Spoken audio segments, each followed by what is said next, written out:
Kerala is the only legislative assembly in India to host the literature festival. That's not altogether surprising. And they argued that religion will get fossilized if it did not keep pace with the times.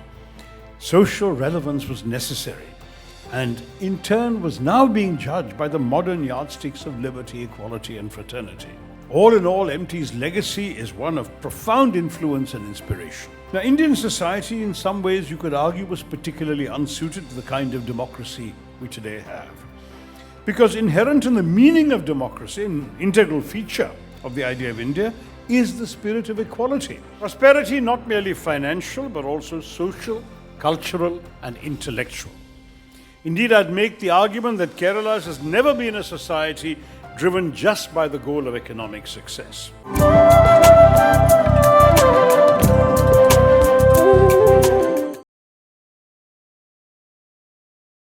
Let me once again thank my good friend A.N. Shamsir, the speaker, and say what a pleasure and privilege it is to be back at the Kerala Legislature International Book Festival.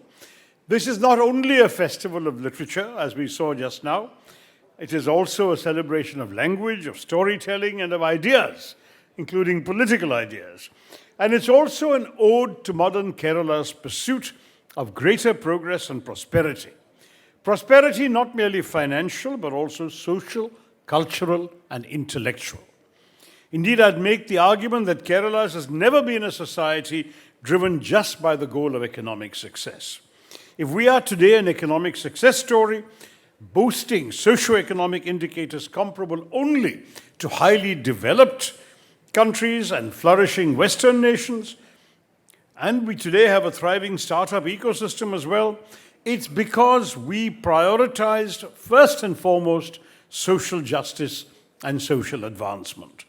And only once we had made significant strides in securing these social goals, though of course there remains more to be done, and striven to empower every Malayali to lead a life of dignity, a life enriched by a thirst for knowledge, only then did we turn to the more prosaic matters of economy and administration and so on. Now that may have come back to haunt us, and that will be a different issue. But today, I would say the quest for socio-economic equality, the road to which is paved with our constitutional tenets of peace, pluralism, and progress, constitutes the very heart of the modern Malayali identity.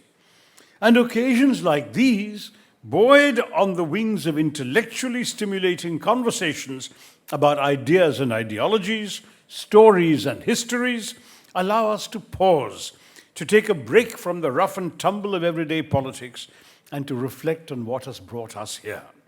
As I always say, if you do not know where you have come from, how will you know where you are going? Now, I say all of this today because my theme is a myth and an idea tracing the roots of modern Kerala and modern India. And Kerala is the only legislative assembly in India to host the literature festival. That's not altogether surprising. After all, aside from our being one of India's most literate states, perhaps the most literate state, one where the love of reading abounds, we have also pioneered a cutting-edge literary tourism and are home to the country's first and thus far only city of literature, a designation that UNESCO bestowed on Kozhikode earlier last year. While this was a cause of tremendous celebration for all of us, with the cultural and literary glory of one of our most iconic cities being hailed by the world as a whole, it is now tinged with bittersweetness. One of the most radiant lights ever to have illumined Malayalam literature and cinema, which blazed in Kozhikode for nearly 70 years, has been extinguished. M.T. Chetan, as I knew him, M.T. Vasudevan Nair is no more, and we, of course, had, I think in many of the stages outside, his picture, including at the school Kala Utsavam as well. Even as we have gathered here today to celebrate the power of literature and language, to spark social revolutions and herald greater justice, liberty, equality in our society, we mourn the demise of one who sought throughout his life to harness this power of storytelling, who always wielded his pen to depict the truth, horrific though it may be, and rouse us from our slumber of ignorance and indifference. I mentioned earlier the constitutional tenets of peace, pluralism, and progress. So long as he lived, MT wrote an unwavering defense of these tenets, with searing precision and a courage of conviction that one finds but occasionally in the annals of literature. And never did this recipient of the Gyanpith Award, India's highest literary honor, surrender his creative freedom to society's whims and fancies. Instead of writing what he thought we wanted to read, he wrote what he felt we needed to read. In the process, he spurred us through his novels and screenplays and directorial ventures to do better, to be better human beings, better Malayalis, better Indians. And as a writer and industrious editor of the Madhrubhumi Aichapadappa, the Aichapadappa, of course, was required reading for everyone who cared about Sahityam.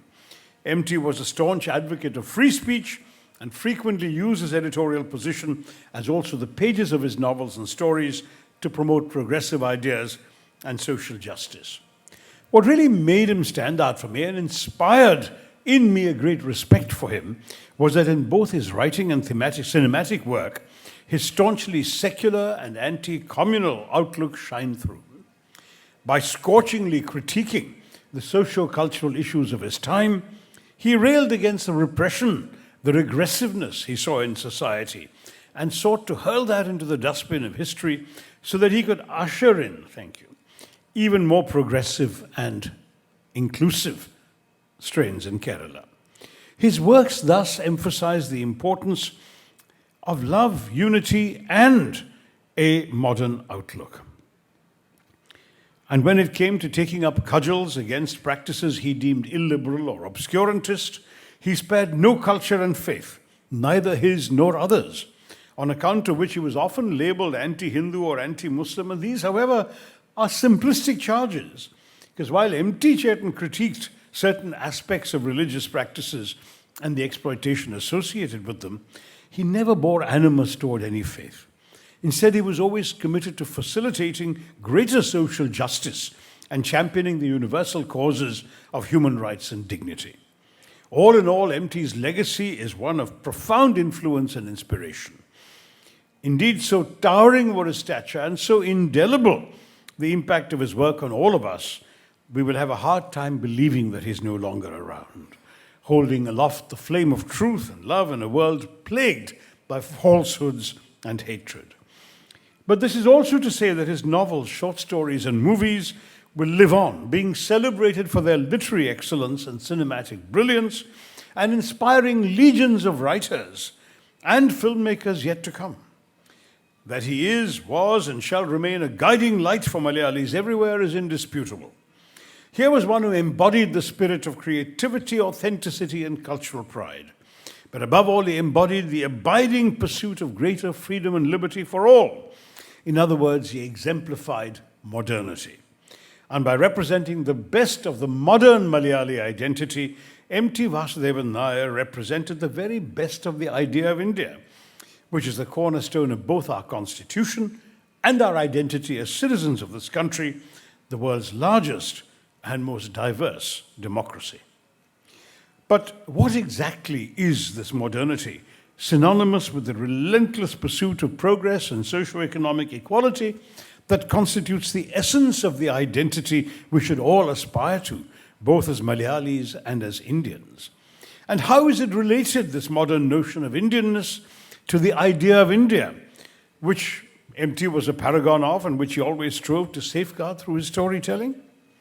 As a humble tribute to him, because he realized how hard-fought and precious the modernity and the idea of India were, these are some of the questions I'd like to address in the course of this lecture. And these are questions that have been exercising me both as a writer and as a politician. What exactly makes a society modern? Is it enough, I wonder, especially having authored a short biography of Dr. Ambedkar, to adopt a trailblazing constitution, a charter of freedom and of liberation, that not only erects a colossal monument to secularism, peace, progress, egalitarianism, fraternity, and democracy, but also builds around that monument a scaffolding of values that we consider sacrosanct? In my considered view, no, that's not enough. because they never can be, especially in such a country as India, chaotic and clamorous, multitudinous and miraculous, a clean break from the past. With the adoption of the Constitution heralding a new era disentangled entirely from the regressive and obsolete yesterday. In India, even after the adoption of the Constitution, the archaic has often been entangled with the modern, tussling with it and cloaking our national consciousness in a tremendous amount of confusion and uncertainty. This, I would argue, frequently arises in instances where we fail to remember and defer to our enlightened past, where we fail to remember the fact that in many ways our Constitution is not just a 20th century document, for it also bears the indelible imprints of the social-religious Reformation, the revolts against the regressive and the archaic, which blazed across India during the 19th century and fueled our freedom struggle, paving the way for the historic document we adopted over 75 years ago on 26 November 1949. As I reflect on the theme of modernity and the quest for a uniquely Indian enlightened progressivism, my mind turns to the book I'm currently working on, which is a short and accessible biography, similar to my volumes on our first Prime Minister and Law Minister, Nehru and Ambedkar, respectively. However, while those two visionaries are known throughout India, with scholars and lay persons alike reckoning with their lives and legacies, eulogizing them and disagreeing with them, the subject of my next biography is sadly not known much outside Kerala, even though he should be in today's India. And I refer, of course, to Sri Narayana Guru, the wellspring of the Kerala Renaissance, the inspiring figure of the Vaikam Satyagraha. It was he who spearheaded one of the most sweeping social revolutions, not only of the 19th century, but of all times, inspiring legions of leaders and social reformers yet to come, and spawning myriad theories of what an enlightened state should look like and how a modern society should conduct itself. His formidable crusade against the iniquitous caste system and the untouchability it sanctioned also played, I have no doubt about it, a role in eventually shaping the contours of the modernity, liberalism, and progressiveness reflected in our Constitution and in today's Kerala. In my view, the idea of India, Tagore's phrase, is as old as time itself in a geographical and cultural sense. And it's symbolized above all by our country's mind-boggling plurality of caste, creed, color, culture, cuisine, conviction, costume, and custom. Numerous are the proofs for the aspiration for geographical and cultural unity that appear throughout the history of Indian civilization. In my book, An Era of Darkness, I've dwelled upon how the notion of Bharatvarsh from the Rig Veda, of a land stretching from the Himalayas to the seas, contained the original territorial idea of India, and how the travels of an intrepid Malayali, Adi Shankara, at the cusp of the 10th century, when he crisscrossed the length and breadth of this enormous country, establishing his mutts in Sringeri, Srinagar, Dwarka, Puri, brought to life what the Harvard Indologist Diana Eck described as the sacred geography of India, knit together by countless tracts of pilgrimage. But if you view this as a purely Hindu notion, no, even Maulana Abul Kalam Azad, the crusader for freedom and free India's first education minister, wrote of how Indian Muslims on the Hajj were all viewed by Arabs as Hindis.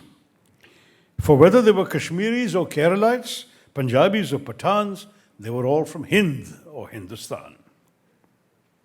Yet the plural, progressive, and peaceful idea of India enshrined in our Constitution is the modern incarnation premised upon an all-embracing civic nationalism of this otherwise timeless conception. And it was forged not only in our 20th century freedom struggle, but also during the social-religious reformations of the 19th century, which played a pivotal role in transmuting the old idea of India into a modern and expansively liberal constitutional order. It's borne out by historical scholarship of those 19th century social revolutions that historians have written about, including Aditya Mukherjee, who will be speaking later today at this festival on Nehru. If you look at all of them, Bipin Chandra, Mridula Mukherjee, Sucheta Mahajan, K.N. Panikkar, and Aditya Mukherjee, they all are saying that despite being regional in scope and content and confined to a particular religion, the general perspectives of this Renaissance were remarkably similar. There were manifestations of a common consciousness, forged in the crucible of rationality and religious universalism, which was an inchoate sense of Indian nationalism, along with our rationality and modernity, which were both polished to a high gloss by our freedom struggle. These historians also tell us that while religious reformation was a major concern of these movements, none of them were exclusively religious in character. They were strongly humanist in inspiration, and though at times couched in spiritual ideas of otherworldliness and salvation, they were very much focused on worldly existence. But because religion was established and enmeshed in one's day-to-day life, and because women and the so-called lower caste were subject to horrific indignities in the socio-religious realms, the reformations were essential, and they had no option in many ways but to move into religious waters, democratizing and equalizing them. In Kerala, of course, no one did this quite like Sri Narayana Guru, but there were others as well. The 19th century battles for social justice, including the Kerala Renaissance, were fought not against a subjugating or invading force, but by an oppressed people against mighty individuals of their own society, their own faith, their own skin color, who've been exploiting and subjugating them from time immemorial, condemning them to lifelong misery. To dehumanize those beneath them was considered the birthright of the so-called upper caste, in the days when the invidious caste system was at its zenith all over India.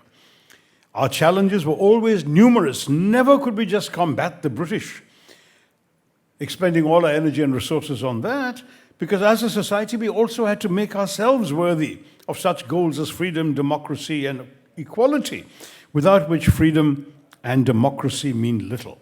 For all our civilizational glory, ours had been an immensely stratified, hierarchical, patriarchal, and exploitative society long before the first Europeans set foot on our continent. Never can we afford to forget the blots that long sullied and in some respects continue to sully our society, and against which countless brave hearts launched a tremendous struggle. It's owing to them that we became capable of governing ourselves, of conducting ourselves as the world's largest democracy. Now, Indian society, in some ways, you could argue, was particularly unsuited to the kind of democracy we today have. Because inherent in the meaning of democracy, an integral feature of the idea of India, is the spirit of equality. All citizens operating on a level playing field. But this did not exist in our country, as Ambedkar pointed out. Indeed, on the eve of the Indian Constitution's adoption, Ambedkar delivered a remarkable speech in the Constituent Assembly, and he said, don't be content with mere political democracy.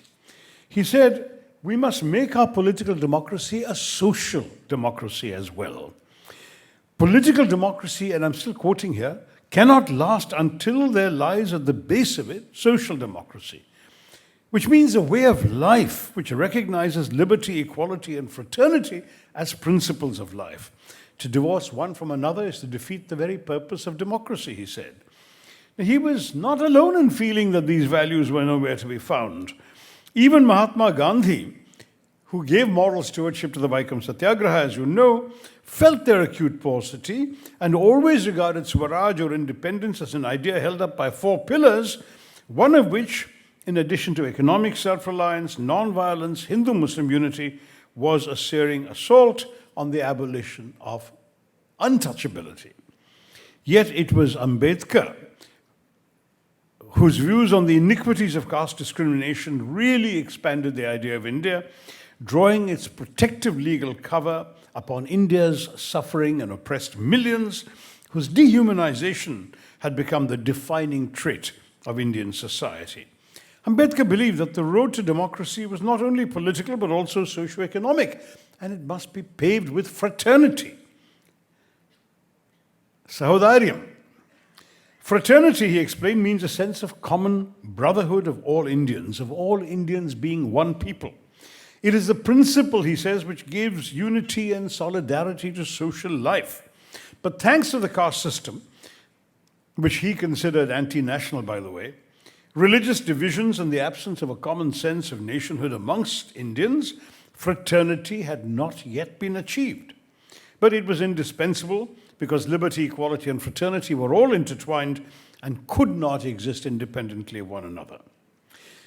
But Ambedkar was building upon the socio-economic and socio-religious reformers of the 19th century, who had first sought to foster fraternity by militating against the horrors of the caste system and untouchability, as also the abominable conditions in which women found themselves. For most women, regardless of caste, life was little more than an interminable succession of miseries, because right from birth,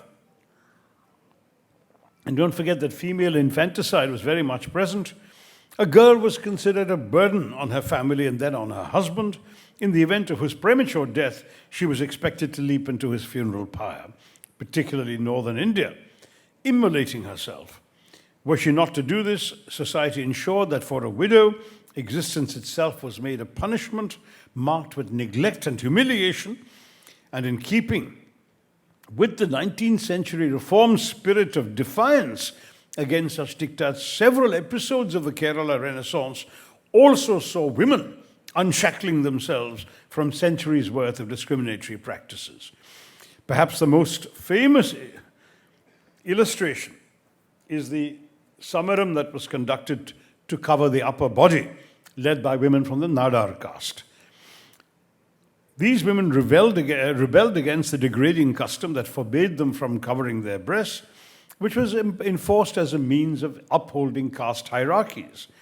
And this led to a royal proclamation in 1859, which allowed lower caste women the right to wear upper body garments, and this vindicated their claim to the dignity and equality that every human being is entitled to, but which they didn't have. Contrary to what the apologists for the British Empire sometimes claim, the British did not modernize India.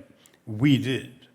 And I've pointed out in detail in my book, An Era of Darkness, and this is a literary festival, so you'll forgive me for mentioning it, that as the British went about savaging and pillaging India, they tried to delude their own people and the world into believing that theirs was an enlightened despotism intended to civilize the benighted natives. But of course, we all know that India was an advanced civilization when the British were still running around in bearskins. It was but natural that they came to credit themselves with having modernized India, not just infrastructurally, but also educationally, legally, administratively, and socially. But they did precious little, actually, for the benefit of India. Far from being a harbinger of modernization, the colonial experience heralded immense suffering and exploitation, threatening to rob India of all her vigor and verve. The truth is that starting from the 19th century, Indians adopted a rigorously rational approach to tradition and socio-religious practices, and if you judge them by the yardstick of liberty and egalitarianism, we had to discard much that we realized was wrong and no longer in keeping with modernity. So K.N. Panikkar, for example, has argued that the beginning of modernity was heralded not by the arrival of the West in India, but by the onset of social and religious reforms. The Renaissance following the European experience was the term given to it. The singular efforts of Raja Ram Mohan Roy, Ishwar Chandra Vidyasagar in Bengal to remedy the deplorable conditions in which women were condemned to live. The reforming imperative rapidly permeated northern India, where Dayanand Saraswati, the founder of the Arya Samaj, was amongst its foremost embodiments. Other parts of India were not far behind. In Maharashtra, M.G. Ranade founded the Prarthana Samaj, with people believing in and worshipping only one God. In Maharashtra, Jyotirao Phule set up the Satya Shodhak Samaj, and alongside his legendary wife Savitribai, India's first woman teacher and poet, who is credited with launching our first feminist movement, she took on the deeply entrenched caste system. The Phules railed against untouchability and championed social equality by advocating the education and empowerment of women and lower caste communities, all while critiquing the religious and social hierarchies upheld by traditional Hindu practices. In Andhra Pradesh, Kandukuri Veerasalingam initiated a vibrant movement that championed the education of women and remarriage of widows and aimed to discard the dowry system and the custom of child marriage. These reform movements sought to create a social climate for modernization. Thanks, of course, to the advent of the printing press, even the masses then now had access to the scriptures, which they could now constitute in their own terms. Raja Ravi Varma, whom we're all so proud of, and we have this magnificent gallery in Thiruvananthapuram. If there are visitors here who haven't been there, please go and see it. He's the one who popularized images of God through lithographs that people barred from temples in those days could worship in their own homes. The extensive circulation of vernacular literature and newspapers carried the era's fiery debates about socio-economic practice, socio-religious practices to every nook and corner of India. Many reformers railed against the perceived immutability, the refusal to change, of religion. And they argued that religion will get fossilized if it did not keep pace with the times. Social relevance was necessary, and in turn was now being judged by the modern yardsticks of liberty, equality, and fraternity. So by offering a liberating new alternative to the prevailing traditions and religious norms, these reformations made a new vision of the future a reality, in which religion could very much be a part, but only if it did not hinder the march of society towards greater rights for all human beings, whose dignity came to be recognized as inherent and therefore inviolable. In other words, because of the events of the 19th century, it became immaterial whether socio-economic reforms had the backing of religion. As a sense of modernity dawned, a considerable number of people came to argue that if religion did not support reform, it should be amended. For we cannot always rely on the scriptures as being of contemporary relevance, and whenever they're not, rationality and the inherent worth of every human being should guide us. And then, of course, we all know what happened in Aravipuram, just 25 kilometers from Thiruvananthapuram, at a time when, as we all know, there was so much control over all aspects of life by the Savarnas, and the Brahmins were embalming themselves eternally in religious power. They even besieged the gods such that they decided who got to worship which deity and how. And that had reduced God in some ways to a commodity whose supply was controlled by one caste. The lower caste did not have the right to worship the gods that the upper caste worship, such as Lord Shiva, and barred from both entering the temples of the Savarnas and worshipping their gods, their Varnas were allowed only to worship certain local deities at whose altars they were obligated to sacrifice animals whom they had to offer liquor or meat. So in 1888, a 32-year-old ascetic visited the sleepy town of Aravipuram and began meditating in a cave near the Nayar River. The sage and his followers, predominantly, of course, from the Ujjava community, which was then barred from temples and subject to various forms of discrimination, had built a rudimentary shrine by the roadside. But they had been prevented from conducting worship by the local Brahmins' refusal to install an idol there. One evening at dusk, the sage, then known as Narayanashan, but being hailed as a guru already, and his followers lit little lamps made of shells around their makeshift sanctum. By their flickering flames, people gathered to pray as a local musician performed devotional tunes. The place filled up. The devout villagers sensed something special was going to happen. At midnight, Sri Narayana Guru had been meditating the entire evening, rose and stepped into the river. A hush descended on the throng. The music stopped, but the silence was tuneful enough. He stood for a while in the middle of the river, the waters flowing around him, his face the picture of serenity. Then he dipped his hand under the water and emerged holding a rock in the shape of a lingam. Some say it was a lingam buried there millennia ago by the immortal Rishi Agastya. Others aver it was just a rock, serendipitously unearthed by Narayana Guru, that providentially had the right shape. But to his devotees, a Shiva lingam it was that they saw in their Guru's hand. Walking to the improvised temple, the Guru stood silently under the canopy for at least 3 hours, wrapped in meditative prayer. The rock lingam in his hand, tears flowing down his face. At 3 a.m., he installed the idol on the pedestal in the temple. With that simple gesture, Sri Narayana Guru emancipated all of Kerala. By the simple act of consecrating a lingam in a temple, something that for millennia people had believed only Brahmins had the right to do, Sri Narayana Guru empowered the Irava community and all so-called backward castes forever. But he also freed the highborn from the stifling inequalities of the old order. He also installed a plaque whose words became the clarion call of the Kerala Renaissance. Quote, "This is an ideal place where all live in brotherliness without caste differences or religious rancor," unquote. His immortal credo, reflecting his belief that all human beings are equal, soon followed. One caste, one religion, one God for all mankind. No sooner did the Guru consecrate the stone than the upper caste orthodoxy of Kerala went up in arms. When the Savarnas demanded an explanation, Sri Narayana Guru replied unruffled that he had merely consecrated our Shiva, an Irava Shiva as it were.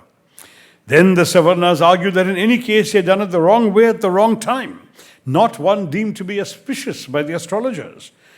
To this the great sage had a pungent reply. A horoscope should be cast after the birth of the child, not before.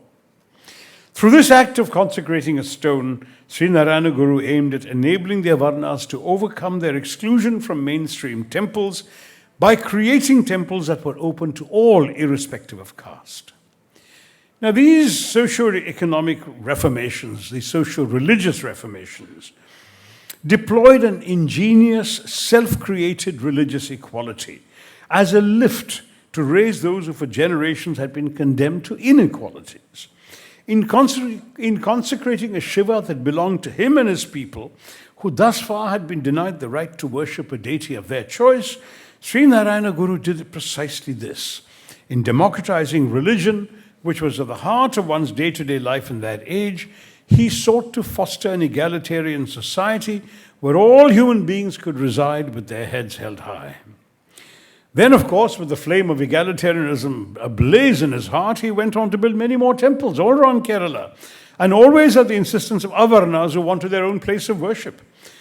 He consecrated the idols not only of Lord Shiva, but of other popular deities as well, such as Subramanya, Bhagavati. Yet building temples was not the sole aim of the Guru, who endeavored to inspire confidence and fortitude amongst the lower castes, so they could use their newfound resolve to break down the barriers to education, employment, and upward mobility. Thus, what had started out in the religious realm soon spilled forth into the social, and society as a whole became more equal and liberal. As a proponent of Advaita Vedanta, Sri Narayana Guru strove to draw his society out of the darkness of a feudalistic, casteist, and narrow-minded social order and awaken it into this shining dawn of modernity and self-determination. By placing great emphasis on the ideal of fraternity, the Guru used it to critique caste, the principal aim of his movement. That his foremost motive was always to infuse resilience in the lower castes is manifest in his gradually ceasing to consecrate idols and instead proceeding to consecrate mirrors, lamps, words. Sri Narayana Guru consecrated a mirror at Kalavankor, by doing which he resoundingly reaffirmed the Advaitic precept of Tattvamasi, or that you are, which together with the other three Upanishadic Mahavakyas underscored his doctrine that the inner immortal soul, the Atman, and the great cosmic spirit, the Brahman, are really one and the same, will merge into each other. Then at Karamukha, Sri Narayana Guru consecrated a lamp with the words truth, righteousness, kindness, and peace. These were the godly values the visionary reformer wanted humanity to venerate.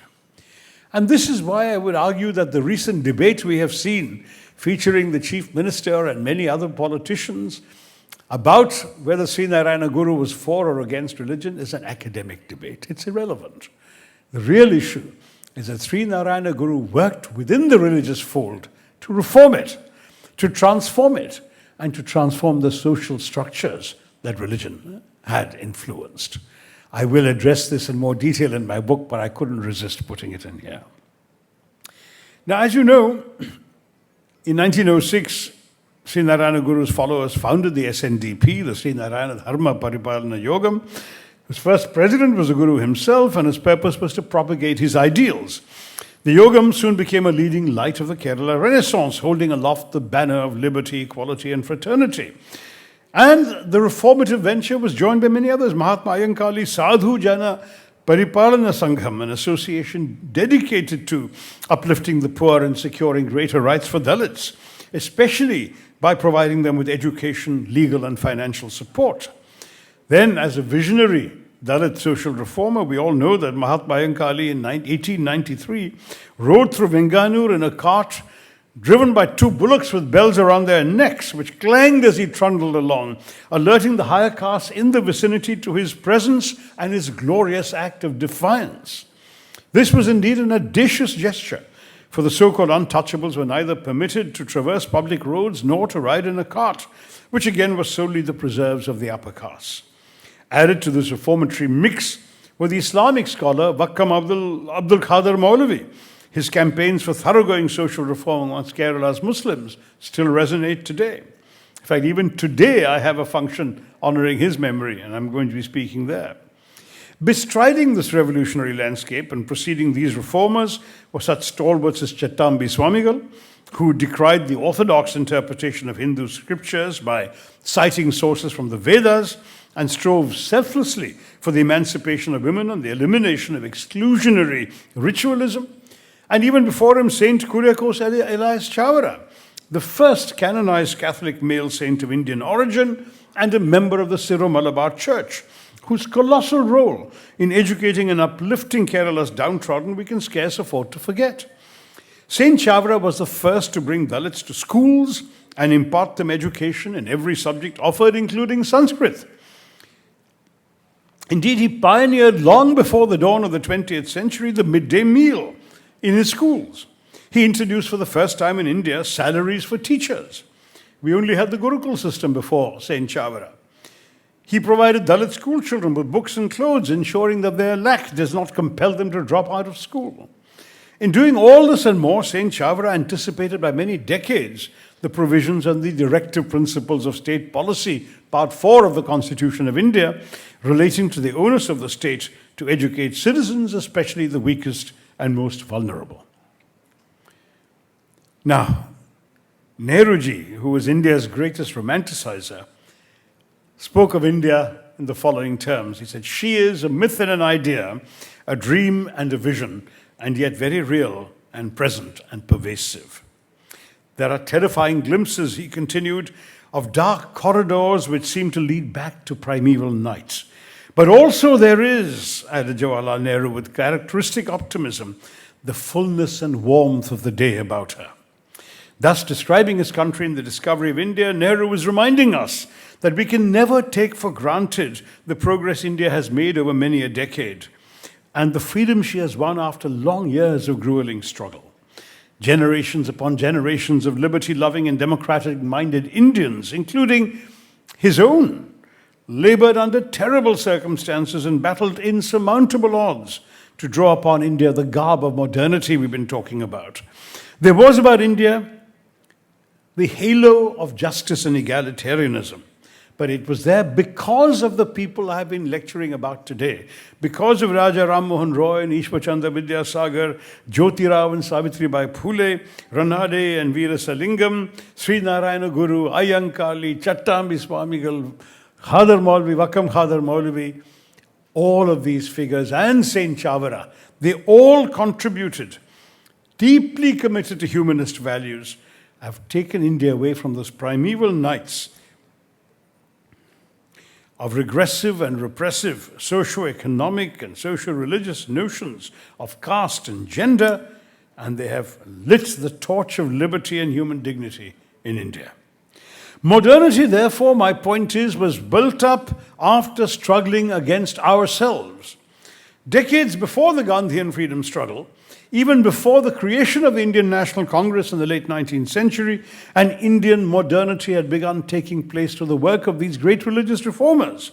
And as it grew from strength to strength, tearing down much religious bigotry and regressiveness, it transformed the idea of India from a merely geographical or cultural conception into an expansive vision of a nation in the making. A nation where everyone would be equal and have equal rights and opportunities, and where merit and not birth would determine one's worth. At the same time, drawing a distinction between equality and equity.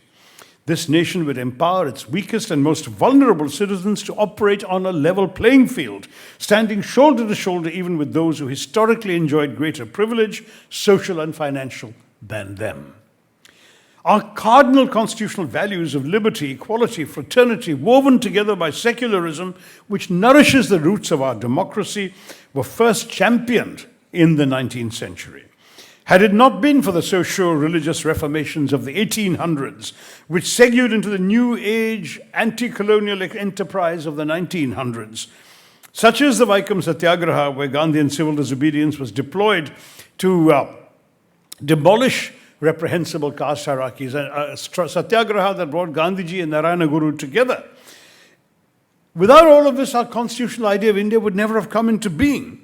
It was the 19th century that taught us the importance of human dignity and social, political, and economic equality, without which repressive social hierarchies cannot be dismantled and pluralism cannot be cherished. Moreover, the trials and tribulations of our 19th century socio-religious reformers, who are the progenitors of Indian modernity, awakened the framers of our constitution to the challenges that await those who seek to refashion India into a more equal society. And so it was that our founding fathers, chief among them Ambedkar and Nehru, recognized the need to impose a liberal constitution upon a decidedly illiberal society. In line with contemporary liberal thought, they committed India to the universally lauded notion of the rule of law, constructed a centralized state, rejected localism, and instituted a model of representation whose units are you, the individuals, not groups. Pursuant to this democratic setup, each and every Indian voter and citizen was to exercise agency as an individual in the democratic project, could not be reduced to the pre-existing loyalties and rights of caste or religious affiliation. Into the moral fabric of modern India, our founding fathers were wove together into this fabric a fervor of social justice and political and economic equality, creating a state that could be liberal, secular, fair, egalitarian, and without imposing artificial identities on them, allowed every individual citizen the freedom to forge his or her own path and break away from the circumstances of their birth. They strive freely for both their communities and themselves. Thus, the Constitution granted representation not to religion or caste, one's predetermined identities, but to one's individual expression of agency. That is why the individual vote was so important. Democratic politics cannot be reduced to the advocacy of pre-established interests. Instead, interests had to be expressed through politics, and the very construction of one's identity as a citizen becomes itself then a form of freedom. This then explains why our Constituent Assembly rejected separate electorates, weighted representation, reservations on the basis of religion, which had led, after all, to the partition of our country on religious lines. And at the same time, it gave everyone the vote, every adult, something which in many ways other countries had taken much longer to accomplish. Even one could argue that the US, the world's oldest democracy, would not really do it till the civil rights movement gave blacks the universal vote in the 1960s. We not only then abolished the sin of untouchability, but instituted the world's oldest and farthest reaching affirmative action program in the form of reservations for scheduled castes and later for the other backward classes. We rejected two extreme exclusivist ideas, one of Pakistan on the one hand, and the other the mirror image here of a Hindu Rashtra.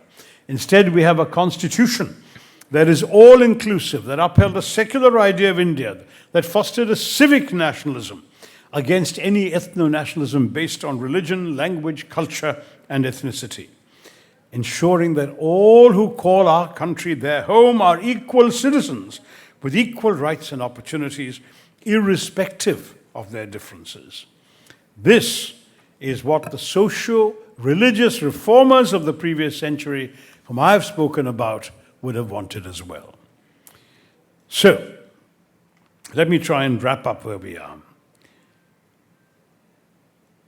There is undoubtedly in the picture I've portrayed a history and a movement. Socio-religious reform transforming religious practices, social practices, bringing in a notion of modernity, embracing it, attaching it to constitutional rights, giving us today the democracy we all celebrate, cherish, and work in. And that narrative is extremely important because when we adopted a constitution, we, the people of India, gave to ourselves, it championed all these ideas I've been talking about for the last 40 minutes. The ideas of liberty, equality, fraternity, setting us on the path to peace, pluralism, and progress. Over the past 10 years, however, a disillusionment with this expansively liberal idea of India has crept into the hearts of many Indians, while their minds have been chilled with the fear of a vindictive imperious government. It's impossible now to escape the perception that increasingly only the bare bones of our democracy are sustained by our elections, even as its sinews, our parliament, legislatures, judiciary, news media, civil society, public universities, watchdog agencies are either hollowed out or hijacked.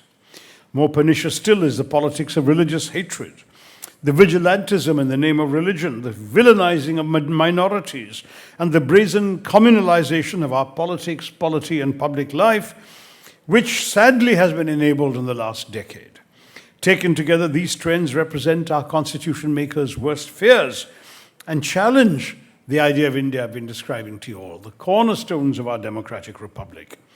But these disturbing trends should never deter us from striving after that modern and progressive idea of India, because the very notion of Indianness, born in the crucible of reform, forged in the flames of the freedom struggle, and immortalized in our constitution, is endowed with a resilience unlike any other. A resilience that can tear through many such veils of darkness so long as we remain committed to our foundational values. This resilience has, in fact, allowed us to weather the storms of division and democratic decline, time and time again. The past 10 years may have brought us once again face to face with that primeval night that Nehruji warned us about. But we do have it within us to restore the fullness and warmth of the day. And we must not rest in the spirit of all the great reformers of the Renaissance whom I've talked to you today. We must not rest until this is done. Thank you for listening, and Jai Hind.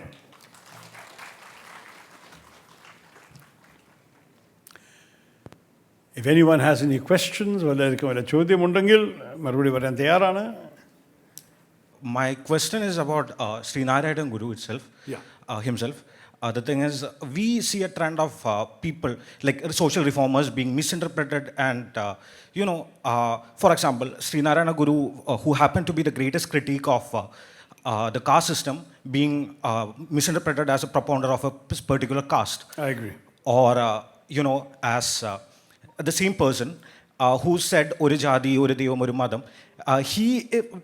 we see a trend of temples being built for this guy, for this person. So we also see a lot of, political parties and all claiming the patronage of these people who happen to have, who happen to disagree, who would have disagreed with these facts or the basic principles followed by these political parties. My question is, how strong is a future built upon these misinterpretations and the false narratives happening? That's very common throughout history, my friend. If you look at the Buddha preached against religion and worship, he actually only preached a code of ethics. He never wanted to start a religion. Today, Buddhism is a major religion in the world. There are temples everywhere. Now, would you say anymore that that's a misinterpretation? Or that human beings have chosen to interpret the teachings in a certain way?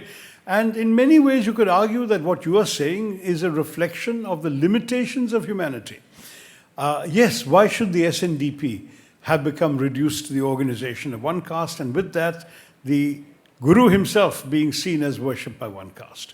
It's a very legitimate question you can ask. Here is a man who said that there should be just one caste for all of humankind, and yet, in his perception, a segment of that one human caste is being seen separately. You can see the same challenge with Ambedkar. He wanted to annihilate caste. But in his name, we have entrenched caste. in the form of the particular issues relating to the Dalit community. So, one thing about human evolution, society, and politics is that once a reformer has conveyed his message, everything then depends on what his followers make of it and how they take that message forward. So the irony is that it is entirely possible that the individuals we have mentioned just now might disapprove of some of the things being said and done in their name. But ultimately that becomes irrelevant because today's world is about today's people.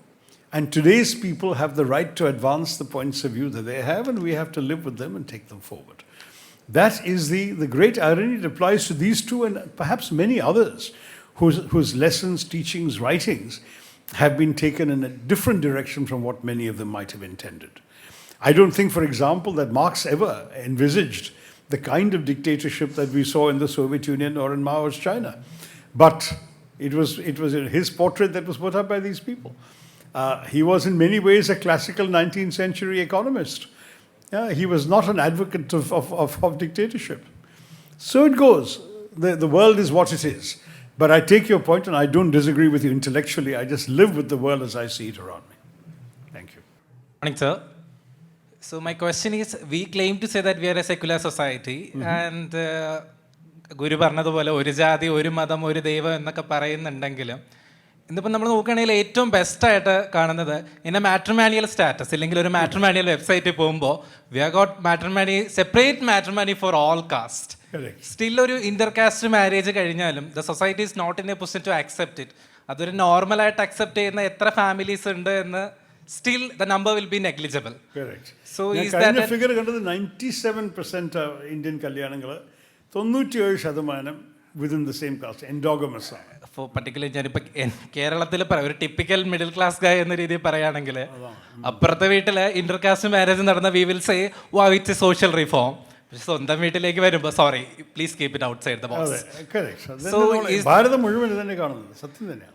So ഈ ഒരു social reform ഇല്ലെങ്കിൽ ഒരു റെനൈസൻസിൻ്റെ കൂടെ time ആയിട്ടില്ല, ഇല്ലെങ്കിൽ the one which we had already started had it lost it values, ഇല്ലെങ്കിൽ ആ ഒരു കാര്യത്തിനും കൂടി ടേക്കപ്പ് ചെയ്യാൻ ഒരു ഇനിഷ്യേറ്റീവിൻ്റെ ടൈം ആയിട്ടില്ലേ? Why the society still hesitate towards it? I think we should പക്ഷെ ഞാൻ പറയട്ടെ, നമുക്ക് എല്ലാവർക്കും എല്ലാം ചെയ്യാൻ സാധിക്കില്ല. എൻ്റെ ജീവിത ഉദാഹരണം പറയുന്നത് ഞാൻ എൻ്റെ കാസ്റ്റിനകത്തല്ല ഞാൻ എൻ്റെ കല്യാണം കഴിച്ചത്. എൻ്റെ കല്യാണം അതാണ് സത്യം. അപ്പോൾ you can set an example. എൻ്റെ മക്കളും അവർ കാസ്റ്റിലല്ല കല്യാണം കഴിച്ചത്, രണ്ടുപേരും. അപ്പോൾ ഞങ്ങളുടെ കുടുംബത്തിൽ അങ്ങനെയാണ്. അതുപോലെ പല കുടുംബങ്ങളുണ്ട്. പക്ഷേ അവർ എണ്ണം നോക്കുകയാണെങ്കിൽ ഒരു ചെറിയൊരു മൈനോറിറ്റിയാണ്. ഇനി ഞാൻ പറയട്ടെ, very frankly I think that these are ultimately very personal choices. And while there is no stigma that should be attached to out-of-caste marriage. That can be a legitimate argument. I was talking about reform. that stigma. Correct. That is where we should perhaps agitate against. ഇന്നാളും കൂടി നിങ്ങളൊരു പക്ഷം അയച്ചിട്ടുണ്ടാവും, 2 ആഴ്ച മുമ്പ് പിന്നെ അലിഗഡിൽ ഒരു കുട്ടിയും ഒരു ഹിന്ദു കുട്ടിയും ഒരു മുസ്ലിം ഭർത്താവും വിദേശത്തിൽ കല്യാണം കഴിച്ച ശേഷം ഇന്ത്യയിൽ വന്നപ്പോൾ ആ കുട്ടിയുടെ അച്ഛൻ ഒരു റിസപ്ഷൻ നടത്താൻ വേണ്ടി അനൗൺസ്മെൻറ്റ് ചെയ്ത് ആൾക്കാരെ ക്ഷണിച്ചു. ഈ ഇൻവിറ്റേഷൻ പബ്ലിക് ആയപ്പോൾ ഒരു സംഘ് പരിവാറിൻ്റെ ഒരു സംഘടന വന്നിട്ട് ഇത് നടക്കാൻ സാധിക്കില്ല ഞങ്ങളുടെ നഗരത്തിൽ, ഇങ്ങനൊരു ഹിന്ദു മുസ്ലിം കല്യാണത്തിനെ ഒരിക്കലും ആഘോഷിക്കാൻ പാടില്ല എന്ന് പറഞ്ഞിട്ട് വലിയ വിവാദമുണ്ടാക്കിയിട്ട് അദ്ദേഹം ആ റിസപ്ഷനെ ക്യാൻസൽ ചെയ്തു. ഇതൊക്കെ പത്രത്തിൽ വന്ന കഥയാണ്, ഞാൻ ഒരു ഫിക്ഷൻ പറയരുത്, ഇതെല്ലാം ന്യൂസിൽ വന്ന കാര്യമാണ്. So what you do? ഇതാണ് നമ്മളുടെ രാജ്യം, ഇങ്ങനെയാണ് നമ്മളുടെ പെരുമാറ്റം. പറഞ്ഞാൽ he could have gone ahead. Nothing he is doing is against the law. But what would have been the social consequences? What would have been the risk of disturbances, violence, spoiling the occasion for people? So he decided not to celebrate his own daughter's wedding, which, as far as he was concerned, he had no problem with. So social pressure is a very frightening thing. It is not easy. And I think we have to understand that in our society, in particular, people who are willing to challenge convention can usually do it only for themselves rather than attempt to impose it on others and where their challenging of social conventions comes up against the surrounding society, in our country so far, the society tends to win. I'm being very ruthlessly honest. It is not the way I would have liked to live, but this is life in our country, even today. Yes, ma'am. Sir, I'm Dr. Glory Matthew, a writer. Your last sentence, I would like to borrow that you should be restless to overcome our secularism in our country. Then sympathetically, നമുക്ക് പറയാം what is happening in our country, especially in the northern part of our country. Last month ഞാൻ മഹാരാഷ്ട്ര പോയിരുന്നു, ഉത്തർപ്രദേശ് പോയിരുന്നു. 8th and 9th സ്റ്റാൻഡേർഡിൽ social സ്റ്റഡീസിൽ നമ്മുടെ മഹാത്മാഗാന്ധി ആത്മഹത്യ ചെയ്തതായിട്ട് പഠിപ്പിക്കുന്നുണ്ട്. Nobody could protest that. എന്തുകൊണ്ട് നമുക്കതിനെതിരിടാൻ സാധിക്കുന്നില്ല? ഇത്തരം വ്യാജമായിട്ടുള്ള ചരിത്ര സത്യങ്ങളെ വളച്ചൊടിക്കുമ്പോൾ, നമ്മുടെ വിശ്വാസങ്ങളെ, മതപരമായ വിശ്വാസങ്ങളെ എല്ലാം വളച്ചൊടിക്കുമ്പോൾ എന്തുകൊണ്ട് നമ്മളിങ്ങനെ ഹെൽപ്ലെസ് ആയിട്ട് കയം നടത്തി നിൽക്കുന്നു എന്നുള്ളത് എനിക്ക് നിങ്ങളെപ്പോലുള്ള എം പിമാർ അവിടെ അല്ല, ഇത് എനിക്ക് അറിഞ്ഞില്ല. ഇങ്ങനൊരു ക്ലെയിം ഉണ്ടെങ്കിൽ നമ്മൾ ഓഫ് കോഴ്സ് നമ്മൾ തർക്കിക്കുക. സർക്കാരിനോട് പറയുന്നതിൻ്റെ അടിസ്ഥാനത്താണ് ഈ നുണ നമുക്ക് ശരിക്കും സെക്കുലറിസം എന്നുള്ളത് ഭരണഘടനയിൽ മാത്രം എഴുതപ്പെട്ടിരിക്കുകയും ജീവിതത്തിൽ ശരിക്കും the individuals, the citizens, sir പറഞ്ഞു യു ദ ഇൻഡിവിജ്വൽസ്, പക്ഷേ ഡോക്ടർ എൻ്റെ അവസാനത്തെ പാരഗ്രാഫ് ഞാൻ എന്താ പറഞ്ഞത് എൻ്റെ പ്രസംഗത്തിൽ, ഞാൻ പറഞ്ഞത് ഇതന്നെയായിരുന്നു. ദാറ്റ് ഈ 10 വർഷക്കാലം ഞാൻ പറഞ്ഞ പല കാര്യത്തെ ഒരു വെല്ലുവിളി നേരിടുന്നുണ്ട്. There's no doubt about it. Sympathetically. സത്യമാണത്. പക്ഷേ we should continue fighting the good fight. അപ്പോൾ if you can send me details about these textbooks, I will take it up. എനിക്ക് ഒരു പ്രശ്നമില്ല ടേക്ക് അപ്പ് ചെയ്യാൻ. ഇങ്ങനെ തെറ്റ് പഠിപ്പിക്കുക അർത്ഥമില്ലാത്ത കാര്യമാണ്. പക്ഷേ നമുക്ക് ഒരു കാര്യം അറിയണം, ഈ ചരിത്രത്തിനെ മനിപ്പുലേറ്റ് ചെയ്യണത് എല്ലാവരും ചെയ്യുന്നൊരു കാര്യമാണ്. ഉദാഹരണം പറയുകയാണെങ്കിൽ BJP ഏത് സംസ്ഥാനത്തെ ഭരണത്ത് വന്നോ അവർ മുഗളിലും മുസ്ലിം രാജാക്കളുടെയും കുറിച്ചുള്ള ചാപ്റ്റേഴ്സിനെ ചരിത്രത്തിൻ്റെ ടെക്സ്റ്റ് ബുക്കിൽ നിന്ന് മാറ്റും. മറ്റേവർ ഭരണത്ത് വന്ന് അവരെ തിരിച്ചു കൊണ്ടുവരും. ഇതൊക്കെയാണ് സംഭവിക്കുന്നത്. ഇത് അർത്ഥമില്ലാത്ത പെരുമാറ്റം. പക്ഷേ അറ്റ്ലീസ്റ്റ് ഇത് ഒമിഷനാണ്. What you are talking about is not an omission, it's a sin of commission by making up false facts about a historical figure. That we'll definitely have to fix. Thank you, sir, for giving a little bit. We the Kerala is proud of you. Thank you, Dr. Okay, thank you very much. ഇവിടെ വേറെ വല്ലതും ഉണ്ടോ വല്ലവരും? So one question. Okay, sure. എല്ലാവരും നടുവിലാണ്, അതുകൊണ്ട് ഞാൻ ചോദിച്ചത് വേറെ വല്ലവരും ഉണ്ടെങ്കിൽ. Please, sir, go ahead. This is out of the topic that you're out of the syllabus. Out of syllabus. So you've been representing Trivandrum as a MP for the last 15 years. Yeah. And we're proud to have you as our MP. So my question is, what's your vision as a politician, and what's your vision individually, and what's your vision for the state and the country as an individual? No, I mean, so there are many aspects to the question. My vision as an individual is, I've come into politics because I have a vision for a better society. And a better society is one that embodies the values I have described to you now, but which also is given to socio-economic development, which at the same time offers more opportunities for our young people, gives them jobs, gives them possibilities. In my own view, very strongly, it is indispensable to create a country where everyone can take 3 meals a day for granted, where everyone has a roof over their heads against rain and sun, where everyone can have access to a primary healthcare clinic within 3 to 5 kilometers of their place of residence, where everyone can send their children to a decent school, and where everyone can aspire to both work and to dream for even better life for their children. This is an ideal. I know we won't get there overnight, but this is what I want to work towards in my limited career as a politician. In addition to that vision for the country, I myself have certain personal attitudes. I am socially liberal. I'm economically liberal in the sense that I believe in more in freeing the entrepreneurs and the people who are willing to work for their living to get an opportunity to make enough money to make a livelihood, hire people, and so on. I don't believe in the state controlling the economy. At the same time, I believe also that there has to be social justice, that the revenues the state will get from freeing up the economy should be distributed to those who are on the margins of our society and our economy.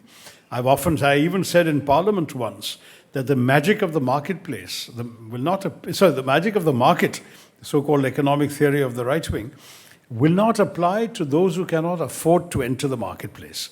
So it is even in the interests of these people to create new consumers by giving benefits to those who are currently outside the marketplace. So that's my economic vision. Social justice is therefore very much a part of it. I believe in a very strong defense for our country. I'm a bit of a hawk when it comes to defense expenditure, a strong Army, Air Force, and Navy. I have a long experience in working in international affairs. I've seen what works, what doesn't work. And therefore, I believe in a robust and active, engaging foreign policy. And as far as India's future is concerned, I believe we have a right to aspire to a certain place in the world. But I don't ever talk about being a superpower or any of those things. That's not my ambition. I want an India where every Indian can lead a decent life, and every Indian, when he goes outside India, can hold his or her head up high and know that they are representing a decent society where there's nothing to be ashamed of. I don't think we've achieved that. I don't think we're yet.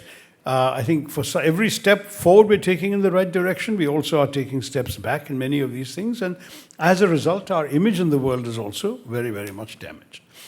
Now, when it comes to Thiruvananthapuram, I have many dreams. I've been able to fulfill some of them. I wanted to internationalize the capital of Kerala more. I was the one who brought in the UAE consulate. I brought in the Sri Lankan consulate. I've tried to improve our international airport, get more flights to come in. So internationalizing a capital of the most global-minded state in India, Kerala, was very important to me.